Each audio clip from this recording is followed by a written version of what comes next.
Hello, मैं doctor Nishi, senior IVF specialist from prime IVF. कई बार patient ये पूछते हैं कि जब भी हम इंटरकोर्स करते हैं उसके बाद कंसीव करने के लिए हमें किस समय तक लेटे रहना चाहिए। हमें 10 मिनट लेटना चाहिए, 20 मिनट या आधा घंटा। और कई बार तो पेशेंट ये भी कंप्लेन करते हैं कि जब भी हम इंटरकोर्स करते हैं तो जो भी वीर्य होता है वो सारा का सारा लिक्विड बाहर आ जाता है, तो हम कंसीव कैसे करेंगे। इसी के बारे में आपकी जो मिथ है उन्हीं को मैं दूर करना चाहूँगी। ये जो आप आधा घंटा, 1 घंटा या 10 मिनट इसके लेटने से कुछ फ़र्क नहीं पड़ता है आपकी कंसीव करने पे या आपके प्रेग्नेंट होने पे। क्योंकि जो प्रेगनेंसी है उसमें आपको इन बातों का ध्यान रखना चाहिए कि आपका ओवुलेशन कब हो रहा है, आपकी एग की क्वालिटी कैसी है, आपकी स्पर्म की क्वालिटी कैसी है। ये इन सब बातों पे डिपेंड नहीं कर रहा कि आपने इंटरकोर्स किया उसके बाद आप 10 मिनट लेटे हैं या आपकी पोजीशन क्या है या आपका जो सारा जो वीर्य है वो अंदर जा रहा है।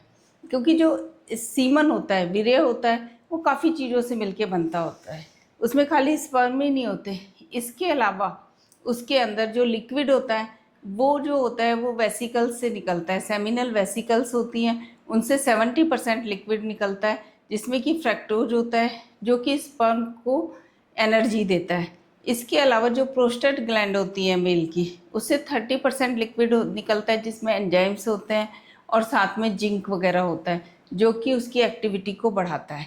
तो सबसे ज़्यादा ज़रूरी है कि आपके स्पर्म किस क्वालिटी के हैं। अगर अच्छी मार्फोलॉजी है, उसकी अच्छी मोटिलिटी है, तो आपको कोई घबराने की ज़रूरत नहीं है कि आपका स्पर्म बाहर निकल गया है, आपका वीर्य बाहर निकल गया है। पर इसमें क्या होता है कि जब आप इंटरकोर्स करते हो तो जो आपके स्पर्म होते हैं वो सर्विक्स या बच्चेदानी का जो मुंह होता है उसके चारों तरफ इकट्ठे हो जाते हैं और जो लिक्विड होता है वो बाहर निकलता है। स्पर्म क्या होते हैं, वो तेज़ी से यूट्रस की तरफ बढ़ते हैं और इसके बाद वो फेलोपियन ट्यूब की तरफ बढ़ते हैं। जैसे कि यहाँ पे आपका वीर्य गया तो इसके बाद जो स्पर्म होते हैं वो तेज़ी से सर्विक्स की तरफ, इसके बाद यूट्रस की तरफ और इसके बाद ट्यूब की तरफ बढ़ते हैं। अगर सही टाइम पे, यानी कि आपका उस समय ओवुलेशन हुआ हो, आपका एग निकला हो, एग अच्छी क्वालिटी का हो, तो एग ट्यूब में आता है, यहाँ पे फर्टिलाइजेशन हो जाता है। तो इम्पॉर्टेंट ये है कि आपने किस समय इंटरकोर्स किया है। ओवुलेशन पीरियड के समय किया है और आपकी ट्यूब ओपन है, आपकी एग की क्वालिटी अच्छी है, आपकी स्पर्म की क्वालिटी अच्छी है, तो आपकी प्रेगनेंसी होने की संभावना बहुत ज़्यादा है। आपको ये भी जानना चाहिए जो एग है वो केवल 24 आवर्स तक लाइव रहता है, उसी समय उसको स्पर्म मिलना चाहिए। और बॉडी में जो स्पर्म है वो 3 दिन तक, यानी कि 72 आवर्स तक लाइव रहते हैं। तो आपको अगर नेचुरल प्रेगनेंसी के लिए ट्राई करना है तो सबसे पहले आपको अपना ओवुलेशन पीरियड जानना चाहिए। ओवुलेशन पीरियड के साथ आपको अपनी फॉलिकुलर स्टडी करानी चाहिए ताकि आपको पता चले कि आपका एग रैप्चर हुआ है या नहीं हुआ।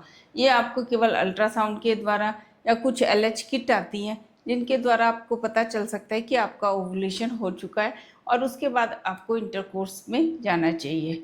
और इन तरीके से आप जल्दी कंसीव कर सकते हैं।